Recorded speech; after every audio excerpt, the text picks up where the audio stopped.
You might think that many armies throughout history were wiped out by their enemies.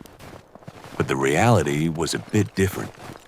Many of them simply fell apart and disintegrated because they couldn't withstand the freezing cold. Even before the battle began, many soldiers could lose their lives to the cold in a single night. During the American Revolutionary War, however, approximately 12,000 soldiers managed to survive for months in sub-zero temperatures without proper clothing or sufficient supplies. Unfortunately, not everyone was that lucky. Thousands of soldiers lost their lives before seeing spring. But those who remained managed to survive the winter despite all the hardships. So, while others lost their lives, how did the survivors manage to pull through? Before we get to the answer, I'd like to make a quick reminder. If you enjoy historical documentaries like this, don't forget to subscribe to the channel. I'm also curious, where are you watching this video right now? Feel free to share in the comments. Now, let's find out how the soldiers survived the nights at Valley Forge.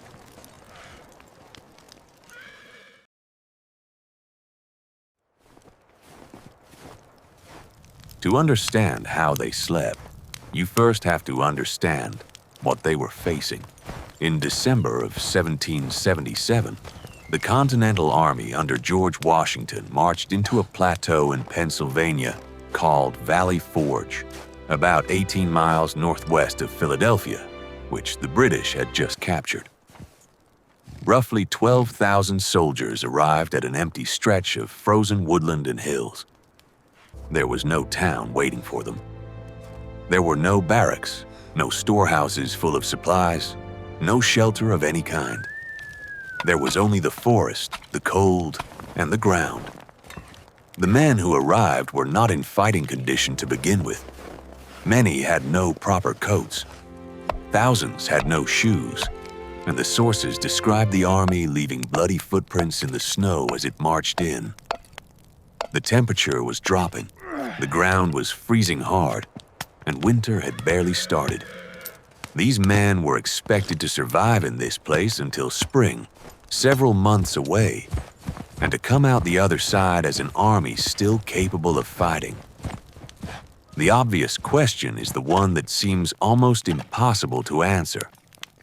How does an army of 12,000 men, without a town, without prepared shelter, in the middle of a brutal winter, simply not freeze to death in the dark?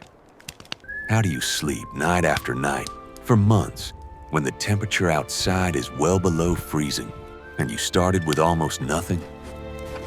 The answer, as at every hard moment in military history, was not luck.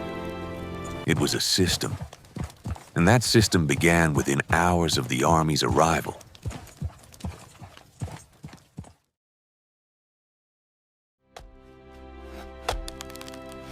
The first thing Washington did was turn 12,000 freezing men into a construction workforce.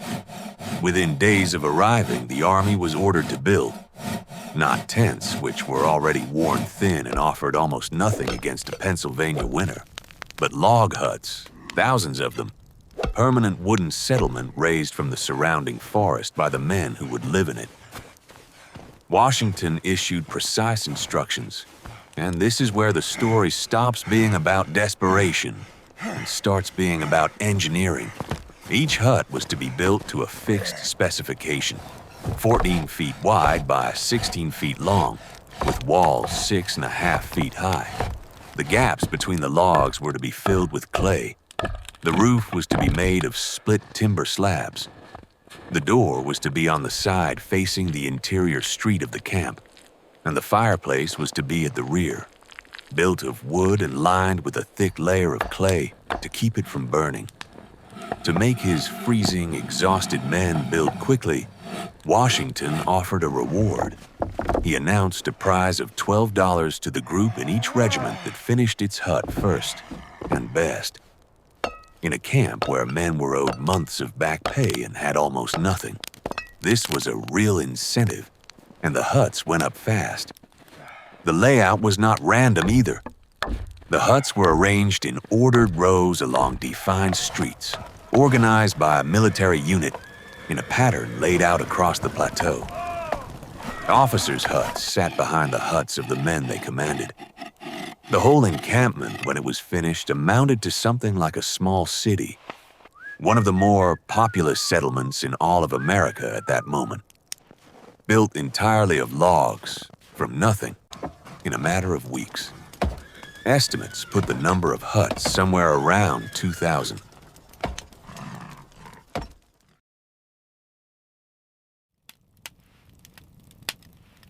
Number by number, the hut was a survival machine, and every detail of it mattered. Each hut was designed to hold 12 enlisted men. That number is worth pausing on, because it reveals the same logic that ran through every army that took sleep seriously. 12 men in an enclosed wooden space, roughly 14 by 16 feet, generate a great deal of body heat. A single man alone in that hut would struggle. 12 men together with a fire burning could hold the interior at a survivable temperature, even when the world outside was frozen solid. The men slept in wooden bunks built against the walls, usually stacked in tiers, filled with whatever bedding could be found, straw when it was available, and bare boards when it was not. They slept in their clothes. Every layer they owned kept on through the night. They slept close together because proximity was warmth, and because the alternative was to lose heat to the cold air and the frozen ground beneath the hut. The fireplace at the rear was the heart of the hut, and it was also its greatest danger. A wood and clay chimney, built by exhausted amateurs, was a constant fire risk, and the smoke inside these poorly ventilated huts was a genuine misery.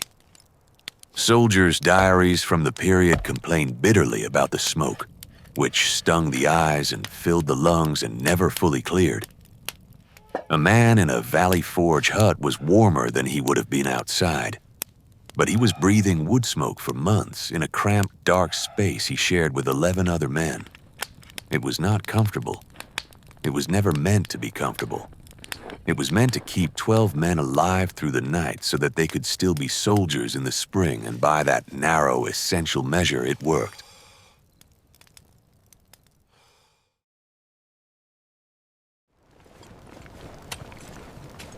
The hut was only the shell. The real fight for warmth happened with what the men had on their bodies, and here the Army was desperately short. The Continental Army's supply system in the winter of 1777 had essentially collapsed. The problem was not always that the supplies did not exist. Sometimes they did, sitting in depots, but the system for moving them, the wagons, the roads, the money to pay teamsters, had broken down. Food arrived late, or not at all. Clothing was in catastrophic short supply. Blankets were the most critical shortage of all, because a blanket is a soldier's personal, portable defense against the night. Many men at Valley Forge had no blanket, or shared one between several. The sources describe men sitting up all night by the fire because they had nothing to wrap themselves in and could not sleep on the frozen ground without freezing. Others describe soldiers standing guard with their bare feet wrapped in rags or in nothing at all. The men improvised constantly. They wrapped themselves in whatever they had. They stuffed straw into their clothing. They crowded the fires. They took turns with shared blankets. A great deal of the ordinary business of a Valley Forge night was simply the management of cold. A continuous, exhausting effort to hold on to enough body heat to make it to morning. And this is the part that is easy to miss. The enemy that winter was not the British, who were sitting comfortably in occupied Philadelphia, a day's march away. The enemy was the cold and the hunger, and above all, the diseases that swept through a camp of malnourished men packed into close quarters. Far more men died at Valley Forge from sickness than from any battle. The estimates run to around 2,000 deaths that winter, and the killers were disease and exposure, not musket fire.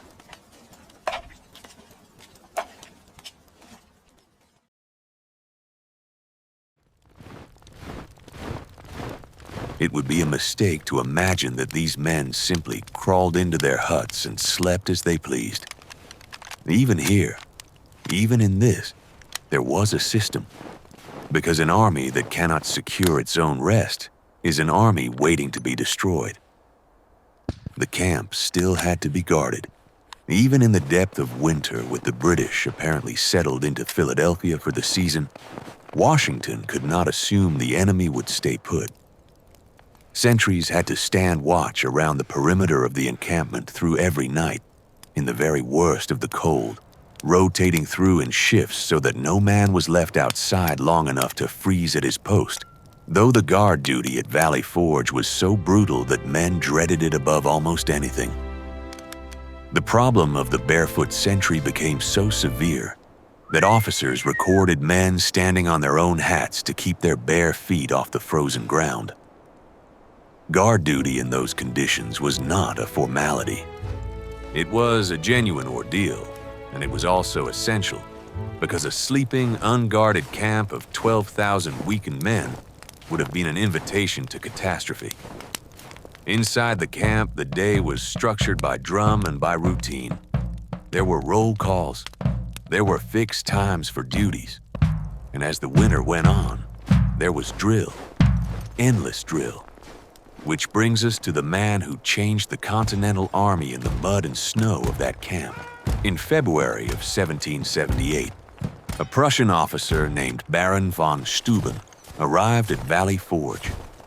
He found an army that could fight with courage but had no standard system, no uniform way of drilling, marching, maintaining a camp, or even, remarkably, of laying out its own latrines and shelters in an organized, sanitary way. Von Steuben set about imposing order, and part of what he imposed was a proper system for how a camp should be arranged, how it should be kept clean, and how the health of the men should be protected. The disorder that had helped disease spread was, slowly, brought under control.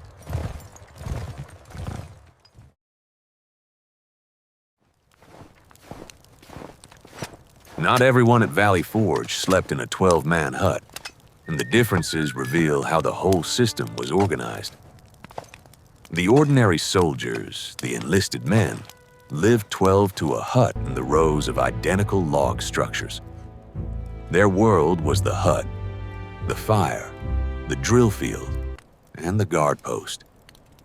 For them, the winter was a matter of raw survival, endured in cramped, smoky quarters with too little food and too few blankets. The officers were housed differently. Their huts, positioned behind the men's, were often shared among fewer people, and senior officers had more space and better provisions. This was not simply privilege for its own sake, though privilege was certainly part of it. An 18th century army ran on a rigid hierarchy, and the officers needed space to work, to keep records, to hold councils, and to maintain the command structure that held the army together. Washington himself set an example that soldiers remembered. When the army first arrived and the huts were still being built, he lived in his tent, refusing to take permanent quarters until his men were sheltered. Only once the huts were rising did he move into a stone house near the camp, which became his headquarters for the winter, where he worked, planned, and fought his other war, the endless war with Congress to get his army fed and clothed. The distance between a general in a stone house and a private in a smoky hut was vast, and the men knew it. But the essential fact of Valley Forge is that the system, for all its brutal inequality, was built to keep the whole army alive, from the top to the bottom, through a winter that could easily have destroyed it entirely.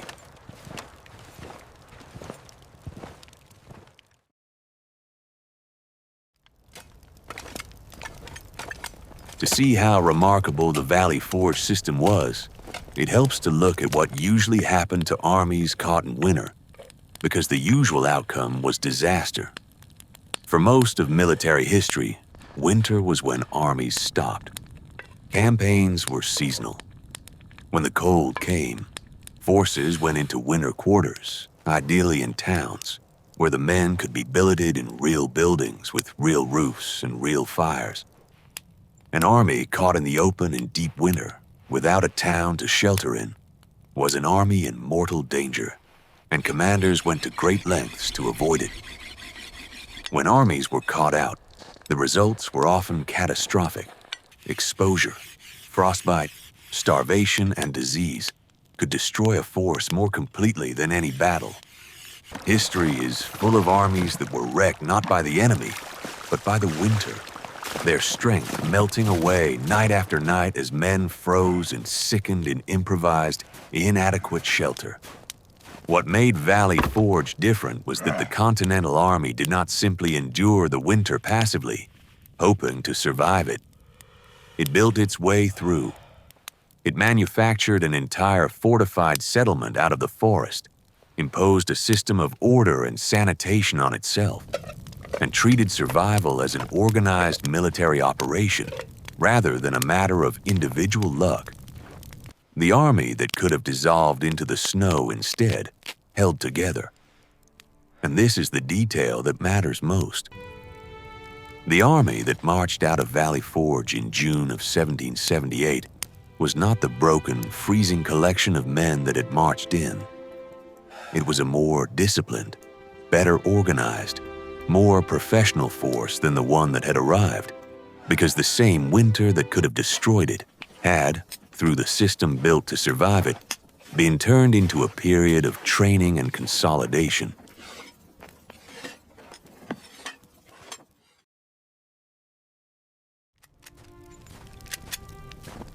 So consider what it actually meant to survive a night at Valley Forge, and what that survival bought. A soldier woke in the freezing dark of a log hut. In a bunk he shared with the warmth of 11 other men. The fire in the clay chimney burned down to embers, the air thick with old smoke. Outside, the sentries who had stood through the night in the worst of the cold were being relieved. The drums called the camp to its routine. There was rarely enough food. There was drill to be done, wood to be cut. The endless labor of keeping a wooden city alive through a winter. None of it was comfort. All of it was control. The huts, the 12-man units, the ordered streets, the guard rotations, the sanitation system that von Steuben imposed, every part of it was aimed at a single goal, which was to bring as much of the army as possible through to the spring in condition to fight. Because that was the entire point. An army that freezes and starves and sickens its way through winter comes out the far side too weak to matter. An army that organizes its survival, that treats sleep and shelter and warmth as military problems to be solved rather than hardships to be suffered, comes out the far side still an army.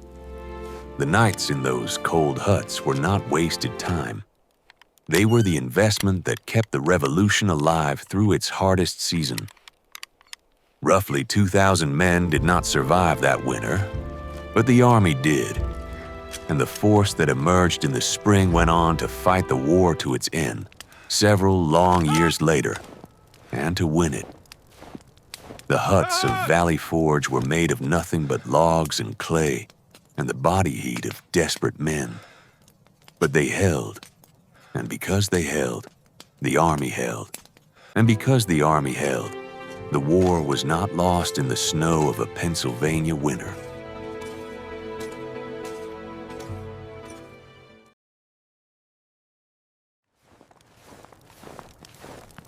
I think that from now on, we shouldn't view Valley Forge solely through the lens of the suffering people endured. Because what truly kept them alive wasn't just courage. It was the system they established. Amid all that hardship, they built huts in the forest, looked out for and protected one another, shared everything they had, and did so many other things we can't even list. All of these were decisions they made to survive. Perhaps that's precisely why the soldiers who emerged from the Valley Forge were not the same people who arrived there. The hardships they endured over those months didn't just keep them alive. They also transformed them into a far more disciplined and powerful army than before. Now, I'd like to ask you one final question. What do you think was the hardest thing for the soldiers at Valley Forge? Was it the freezing cold? Was it their struggle against hunger and disease?